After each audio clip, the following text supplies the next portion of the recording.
All right, man. Torture Talk. Hi, man. I'm back, man. I'm back. Whew. Everything was down, but I got a lot of work done, man. Hopefully, these videos will come out as fast as possible. But we in here. So today's episode, we're gonna check in with what's the dirt. Yeah, I know. But he got something pretty good that I wanna check out. So stick with me.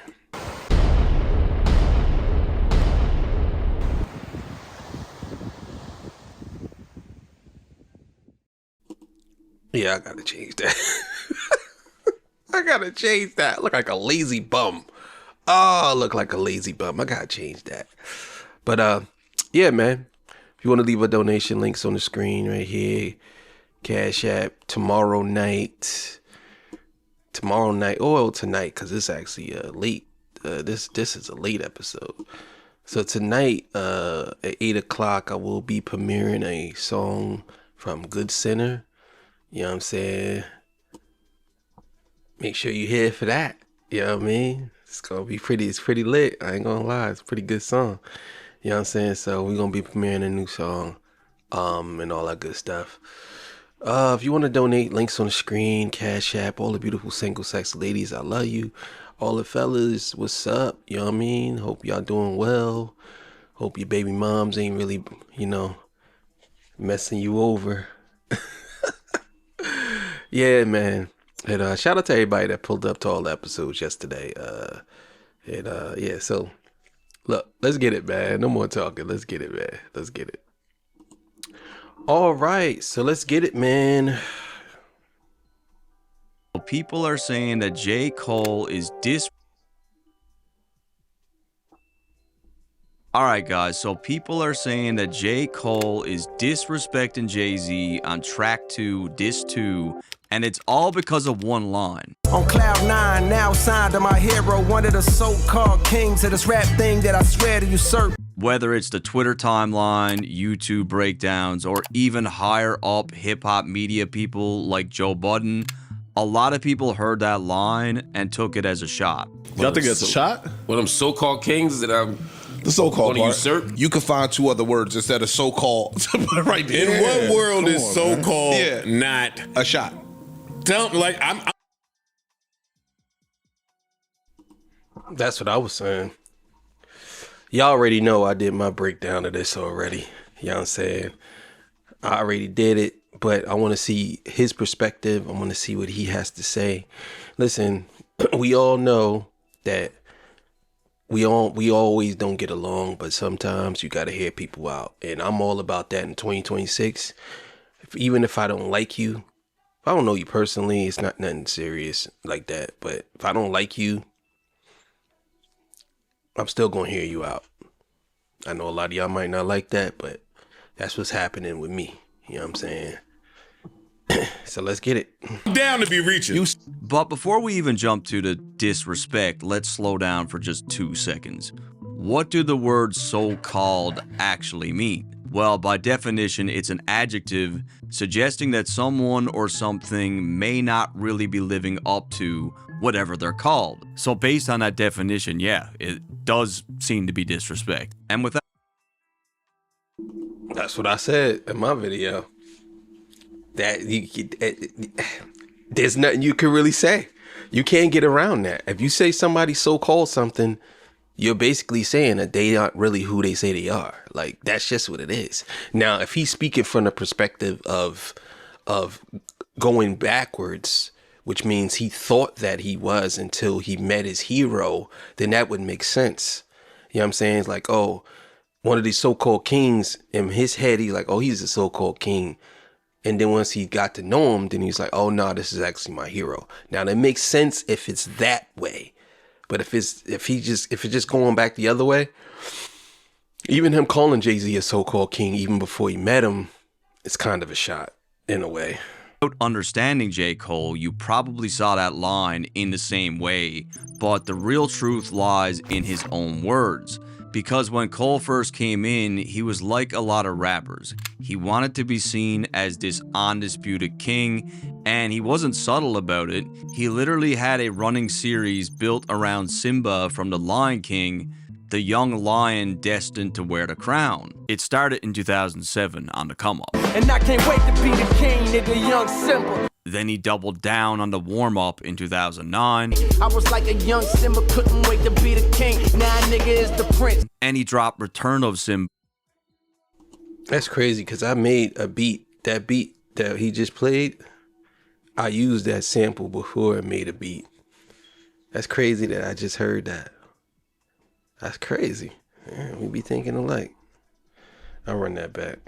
The young Simba. Then he doubled down on the warm-up in 2009. I was like a young Simba, couldn't wait to be the king. Now nigga is the prince. And he dropped Return of Simba in 2011. As the new king. And this'll all be mine? So including the audio from the actual Disney movie really says it all. And when you look at the subject matter of the track, it's clear where J. Cole's head was at. For me, I want Jordan numbers, LeBron footing. Every song in that Simba series is basically him documenting a different stage of the exact same hunger. How do I go from a prince to a king in hip-hop? And that theme doesn't even stop when he gets a deal. It follows him into his debut album. Sign from the heart, young Simba been aligned from the start. Whether a scholar or a fiend, watch a pawn become a king. Cole. That mindset carried right into Born Sinner in 2013, where even the album cover is literally a crown, and it was... That's a fact. That's a fact. He's spitting facts right now. Definitely, all of these things definitely line up. They definitely connected. I didn't go this deep. To be honest with you, I didn't go this deep into it. This is why I said sometimes you got to get other people's perspective because they might give you a different look at this. And he's definitely giving me a different look at this. I did mention about Born Sinner, but I didn't look at him as I think I said something about it, alluded to it, but I never really dug deep into how he's going into it. This is pretty good. It wasn't just about Cole wanting the crown for himself. He genuinely idolized the guys who already had it, especially Jay-Z. So much so that Cole said the first time he saw Hov in person, he was literally glowing. And then I saw Jay one time, and that nigga was glowing blue. And as I got older later in life, I realized the reason why I probably saw their aura was because these niggas were like North Stars to me. But here's the key. As Cole grew, he started realizing something that every artist learns the hard way. You will never get 100% of the people to crown you. It's impossible to get every hip-hop fan on your side and to have them agree that you are the king. Because even with Jay-Z, who's personally #1 on my list, you could still find people who won't put Hov in their top 10. Some people might say, I don't know about that. That's a bit of a reach. Find people who won't put Hov in their top 10 is crazy work. I don't know who that is. I definitely don't got Hov at #1. I got Kendrick at #1. That's just my opinion. You know what I'm saying? I got Kendrick at #1 and I got Hov probably #2. I never really been the biggest Jay-Z fan. I have all Jay-Z work, but I've never been the biggest Jay-Z fan. But I do acknowledge that he is one of the greatest of all time. You know what I'm saying? But that's just what it is. So. Rakim, some might say Big Daddy Kane, Slick Rick. Some kids might say Juice WRLD or even NBA Youngboy. So at the end of the day, everyone is a so-called king. There's no universal crown. Ego is the Enemy by Ryan Holiday. This is a great book. The earliest example of this perspective from Cole goes as far back as 2014 Forest Hills Drive, where on Fire Squad, he makes a very specific statement about the crown and being the king.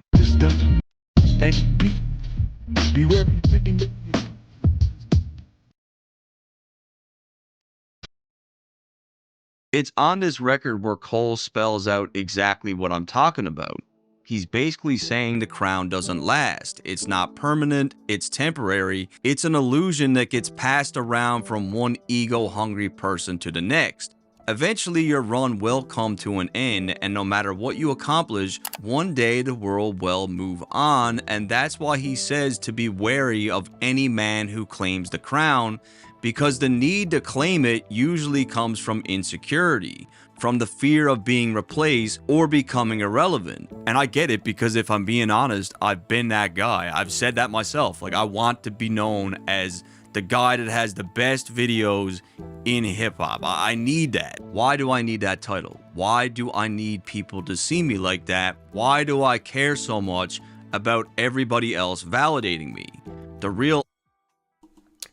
Well, before he goes into this book, I'll give my take. I never read that book, just to be honest with y'all, so I don't know what that book is about. I would have to read it, then I will come back and tell y'all. But from my perspective, you're always supposed to have confidence in yourself, but just don't be overdoing it. People want to be the best. People want to fight for that. And some people want to say they are the best. That's just what it is. I mean, I don't think it's anything wrong with saying you're the best if you treat yourself. How would I say this? I don't think there's anything wrong with you being the best or even saying you're the best if you actually work for that, work towards that. You can't be out here saying you're the best and you don't have no work to prove it.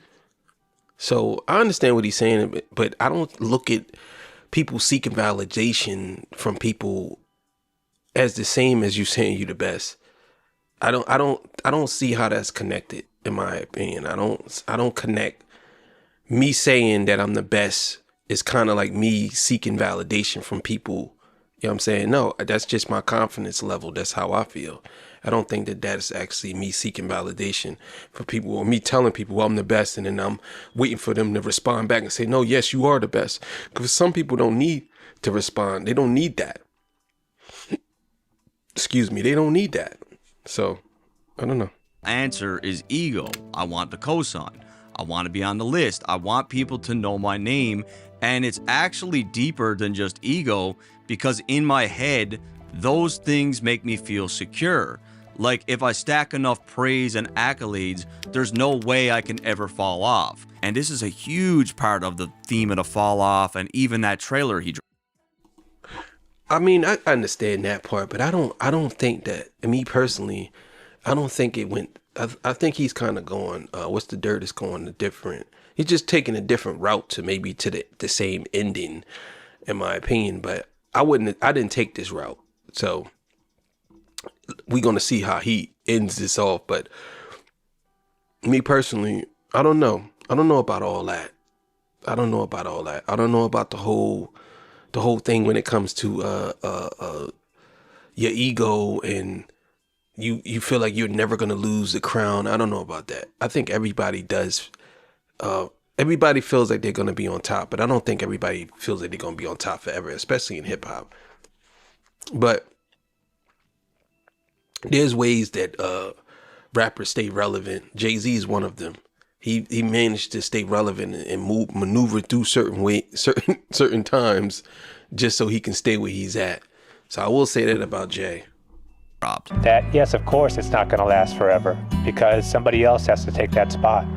And that's how show business has been since forever. Because everybody in the entertainment business eventually looks back at a moment in time where they felt like a king and perhaps the world treated them like one, but it faded. We're winning! Let's keep winning! Cut the check! Cut the check! The crown isn't permanent, it's borrowed, and Cole expands on this even more in False Prophets. The whole song is basically him telling you, stop idolizing celebrities. Stop putting these guys on pedestals. There was a time when this nigga was my hero, maybe. That's the reason why his fall from grace is hard to take. In verse 1, he's talking about Ye. And the point isn't that Ye fell off from who he was. The point is that the crown is made up of public perception. We build this idea of who someone is, and when they stop being that person, everybody feels betrayed. Ironically enough, Kanye was another artist that Cole described as glowing when he first saw him. We was in a club one time. It was around the time Stronger dropped or some shit. And Kanye walked in. Kanye was glowing, purple. That night, same thing. So you can see the contrast between that moment where he saw Kanye for the first time and he's glowing and, a record like False Prophets. In verse 2, he flips it to Wale and it's the same problem, just in a different form. Cole's basically telling him to stop living for the critics because Wale's trapped in this mental loop where the opinions of strangers starts to feel like a life or death situation. That's true. Kanye, Wale does do that. I'm not gonna lie. Wale, I used to like him a lot, and I realized that Wale is definitely one of those people who is seeking validation, and he looks towards other people. When he had a whole big thing with Anthony Fantano, because Anthony Fantano said one of his albums wasn't good, and he went off. He went off. He's very, very emotional about his stuff. Very emotional. So who knows, man? That's pretty crazy. It's the exact same thing I was talking about with myself. And J. Cole relates to this perfectly because he was once a guy that thrived off these moments and these cosigns. But in a sense, I can relate. The need to be great turns into an obsession and keeps a nigga up late. And this is where it gets dangerous because the more you get consumed by trying to impress people, the further you're getting away from doing what you actually love. Do I do it for the love of the music or is there more to me? Do I want these niggas to worship me? False prophets. As you could see at the end of the record, Cole even labels himself as a false prophet, and that same line. I mean, and I get that too. But sometimes, I ain't gonna lie, this is just my personal opinion. Sometimes I think J. Cole I think he wants to be deeper than what he really is. I think sometimes his raps don't add up or line up to what his actions are saying. You know what I'm saying? Like, sometimes I take what he's saying more of a shot than actually him teaching me a lesson about something. You know what I'm saying? Like, I mean, he had a line about Eminem, I believe, or white people or something like that. And I took that line and I said to myself, he said why would he want to get one of these white awards or something like that? And I said to myself, yeah, you only saying that because you didn't get none of them. But as soon as you got them, you would have been happy. You would have been excited. You would have been up there doing the same thing everybody else was doing. So a lot of times I think J. Cole does do this. I think he does put himself out there as if he's like this philosopher or something. Or psychologist. I don't know, I'm bugging when I'm saying that. But sometimes I feel like he tries to be more philosophical than any, and then to me it just falls flat on his face.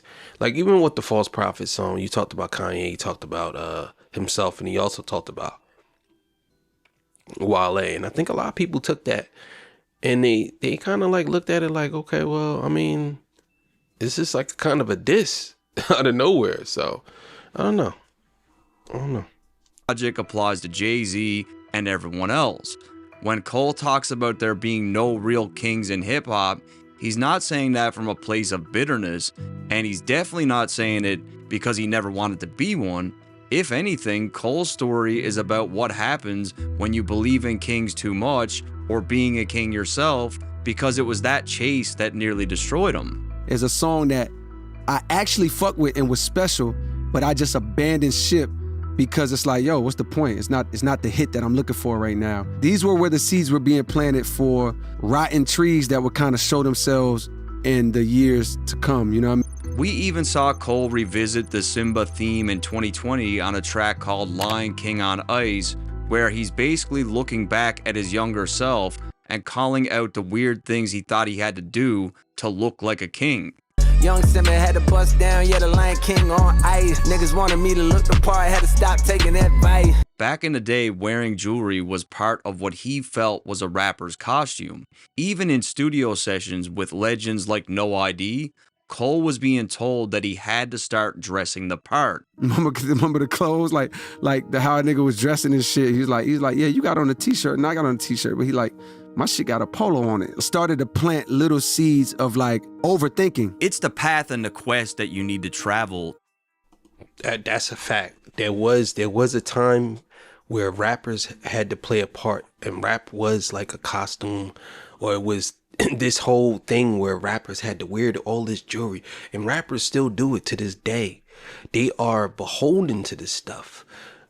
So when Kendrick Lamar did Control, and he basically said no more designer shit, I think that started planting seeds in a lot of rappers' head. J. Cole, to me, after Kendrick did that, I think, I'm not saying he took it from Kendrick, but I think he kind of felt like he wanted to just be himself. That's why J. Cole just dresses how he dresses. Like he walking around like a regular nigga from the hood, multi-millionaire. Like, you know what I'm saying? You know how it goes.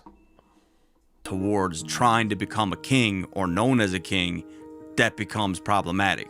And I feel like this is why Cole apologized during the battle, because even someone like him, a guy who's been warning about ego and crowns for years, still got caught up in the moment where public perception pulled him back into the same trap. I think on the fall off we will see another Simba track, because I feel like he needs to close it out, and he's still clearly stuck on this a little bit. A track like Port Antonio is really the most telling piece of music that we got from Cole to date. He's literally saying that the things that these guys are willing to do to be perceived by the public as a king aren't things he's willing to compromise. Jermaine is no king. That means I gotta dig up dirt and pay the whole team. Algorithm bot niggas just to sway the whole thing. Social media competing for your favorable memes. Just imagine if Cole actually joined in on all that toxicity. It's literally the polar opposite of the person he's worked so hard to become. And once he saw where the battle was headed, he knew that entertaining it would only be driven by one thing, and that's his ego. Not because it was meaningful, not because it's right, but because the masses wanted it and the pressure to satisfy them was real. And from his perspective, it's all for what? To be handed a crown that's temporary anyways? A crown. That's a very good way of putting it. I'm not gonna lie. This is a very good video. Very good way of putting that. When how he kind of put that together like that. So he basically saying, like, J. Cole is basically saying, like, look, I'm not really out here to be this king of what? It's not even gonna last long. This is something that's just gonna be temporary anyway. You know what I'm saying? So I'm only gonna, this whole battle is only gonna drive me through my ego. It's not going to be me actually wanting to do this. I think that ultimately, because I didn't pick up on that line where he said Jermaine's no king, basically saying like, okay,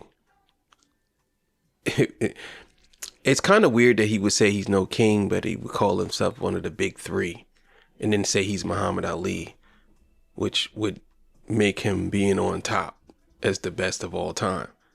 So this is why I say, like, you gotta be real careful when it comes to Jermaine Cole, because he does do stuff like this. You know what I'm saying? But what's the dirt is doing his thing on this? I'm not gonna lie. That doesn't last, and eventually it's on the next person's head, something that's subjective. That's what makes his apology all the more genuine.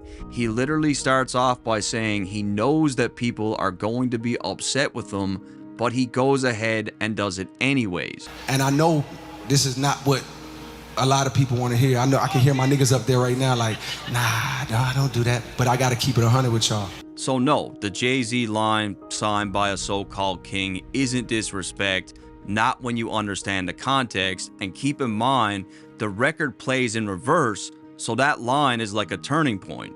That line represents a moment in time where he was once naive to the whole thing, to him actually understanding that there's no real kings in the game. So again, no, it's not a diss. It actually fits perfectly with the theme of what he's been saying for years. By the way, I am still dropping Diss 2 track 2. That's a very good way of looking at it. Although I kind of disagree. I do believe that using the word so-called, what's the name? Now, we don't really know what him and Jay-Z's relationship is like, you know, and it would have to be, you know, we really don't know what the relationship is like. So we shall see. We shall see what their relationship is like. Maybe that's what it is, but I don't know. Thank y'all for joining me. I appreciate y'all. I'll see y'all on the next one. I'm out of here. Torture Talk. Peace.